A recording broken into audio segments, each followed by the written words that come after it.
Assalamualaikum teman-teman, kembali lagi nih di pelajaran tematik. Hari ini kita akan membahas tentang perkembangbiakan hewan secara generatif. Mau tahu lebih jelasnya? Yuk kita simak materi berikut ini. Tahukah kamu apa itu perkembangbiakan hewan secara generatif? Perkembangbiakan secara generatif adalah perkembangbiakan yang dilakukan melalui proses pembuahan atau fertilisasi, yaitu di mana peleburan sel kelamin jantan dengan sel kelamin betina. Hasil pembuahan tersebut akan menghasilkan keturunan baru yang sama dengan induknya.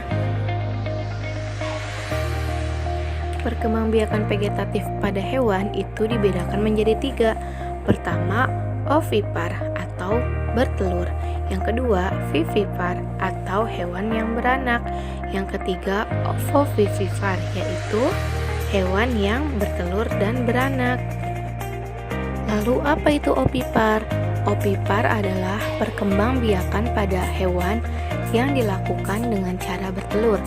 Ovipar berasal dari kata ovum yang berarti telur. Setelah bertelur, maka induk akan mengerami telur tersebut dalam beberapa waktu sampai telur itu menetas. Apa sih ciri-ciri hewan ovipar itu? Pertama, tidak mengalami masa mengandung. Yang kedua, tidak memiliki kelenjar susu. Yang ketiga, tidak menyusui anaknya. Yang keempat, tubuh ditumbuhi penuh dengan bulu. Dan yang terakhir, tidak memiliki daun telinga. Contohnya seperti ayam, katak, dan ikan. Nah, selanjutnya proses perkembangbiakan pada hewan bertelur. Yang pertama, pertemuan sel kelamin jantan dan betina akan membentuk embrio di dalam cangkang telur. Yang kedua, embrio akan tumbuh berada di luar induknya, akan tetapi berada di dalam cangkang telur. Yang ketiga, embrio yang ada di dalam cangkang telur memperoleh makanan dari kuning telur yang ada di dalam telur tersebut. Yang keempat, embrio akan terus tumbuh dan berkembang menjadi individu baru. Kemudian, embrio yang tumbuh di dalam cangkang telur akan membentuk tubuhnya sama dengan induknya. Embrio yang ditetaskan tidak memiliki daun telinga seperti hewan vivipar dan tidak memiliki kelenjar susu.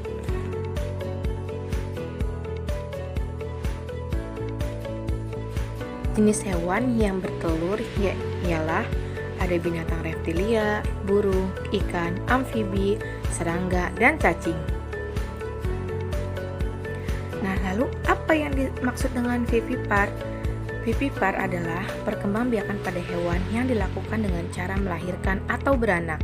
Pada umumnya, perkembangbiakan jenis ini banyak dilakukan oleh hewan mamalia atau hewan menyusui. Ciri-ciri hewan vivipar ialah pertama, menyusui anaknya, mempunyai daun telinga, tubuhnya ditutupi dengan bulu atau rambut, induknya mengandung keturunannya selama beberapa waktu, dan mempunyai kelenjar susu. Proses perkembangbiakan hewan dengan cara melahirkan ialah sel kelamin jantan atau sperma membuahi sel telur atau ovum yang ada di induk betina menjadi zigot. Zigot akan berkembang menjadi embrio yang akan berubah menjadi bakal janin di dalam rahim induk betina.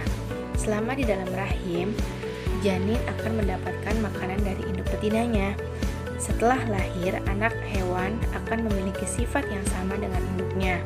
Kemudian, induk hewan vivipar akan menyusui anak yang dilahirkannya selama beberapa bulan sampai anaknya tersebut dapat hidup secara mandiri. Contoh hewan vivipar adalah ada sapi, kemudian gajah, dan kelinci, serta masih banyak yang lainnya. 3 adalah ovovivipar, yaitu hewan yang bisa bertelur dan melahirkan. Ovovivipar merupakan perkembangbiakan secara kawin yang dilakukan dengan cara bertelur sekaligus melahirkan. Tahapannya adalah embrio berkembang dalam telur di tubuh induknya sampai menetas. Kemudian hewan baru akan keluar dari tubuh induknya.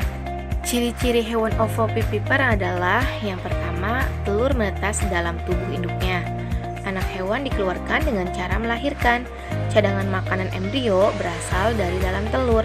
Contohnya seperti bunglon, kuda laut, kadal, ular, dan masih banyak yang lainnya. Bagaimana sih proses perkembangbiakan ovovivipar? Pertama, terjadi pembuahan yang ditandai dengan pertemuan sel kelamin jantan dengan sel kelamin betina. Kemudian, pembuahan yang dilakukan sel kelamin jantan terhadap sel kelamin betina akan menghasilkan embrio yang berkembang di dalam tubuh induk bevina. Embrio akan tumbuh dan berkembang di dalam cangkang telur. Kemudian, saat tiba waktunya untuk melahirkan, telur tersebut akan menetas. Sampai situ pembahasan tentang materi perkembangbiakannya. Nah, sekarang kita akan membahas tentang pengamalan sila kelima. Apa sih lambang dan bunyi dari Pancasila, sila yang kelima? Nah, simbolnya adalah padi dan kapas. Nah, lalu bagaimana bunyinya? Bunyinya adalah keadilan sosial bagi seluruh rakyat Indonesia. Pasti kalian sudah tahu semua, bukan? Lalu apa sih makna dari padi dan kapas itu? Siapa yang tahu? Jika belum tahu, Ibu akan jelaskan. Kapas diartikan sebagai kebutuhan sandang manusia. Dan padi diartikan sebagai kebutuhan primer manusia atau kebutuhan pangan manusia. Sedangkan paduan warna itu diartikan sebagai lambang akan syarat utama untuk mewujudkan kemakmuran warga negara Indonesia. Lalu bagaimana sih sikap pada sila kelima? Sikapnya yaitu memperbaiki tindakan luhur yang bisa mencerminkan sikap dan menjalin kekeluargaan serta gotong royong bersama, memiliki sikap yang adil, saling menjaga keseimbangan antara hak dan kewajiban, bisa menghormati hak orang lain, harus selalu memberikan pertolongan terhadap sesama, bersama-sama menjauhi sikap pemerasan kepada sesama, dan tidak mempunyai sifat boros, sanggup tidak bergaya dengan hidup yang mewah. Dan yang terakhir, tidak melakukan perbuatan yang bisa merugikan kepentingan umum. Penerapan pada sila kelima yaitu bersikaplah adil kepada sesama, selalu menghormati hak-hak dari orang lain, saling menolong terhadap sesama, baik di rumah, di sekolah, dan dimanapun kalian berada. Tanamkan sikap menghargai orang lain, serta menjalankan sebuah pekerjaan yang tentunya berguna untuk kepentingan umum atau kepentingan bersama. Apa sih yang harus kita amalkan dari sila kelima itu? Nah, pertama kita harus mempunyai persamaan derajat. Jadi tidak membeda-bedakan. Yang kedua, memberikan penghargaan hak asasi manusia. Yang ketiga, menjunjung tinggi norma non-diskriminatif. Yang keempat, bersikap solidaritas antara sesama manusia dan antar bangsa. Yang kelima, memiliki sikap keadilan. Yang keenam, menghormati keberadaban. Dan yang terakhir, menjaga perdamaian. Tugasnya adalah kerjakan peta konsep tentang perkembangbiakan secara generatif di halaman 97 dan kerjakan tabel tentang pengamalan sila kelima pada halaman 110. Terima kasih. Sekian dari Ibu. Wassalamualaikum warahmatullahi wabarakatuh.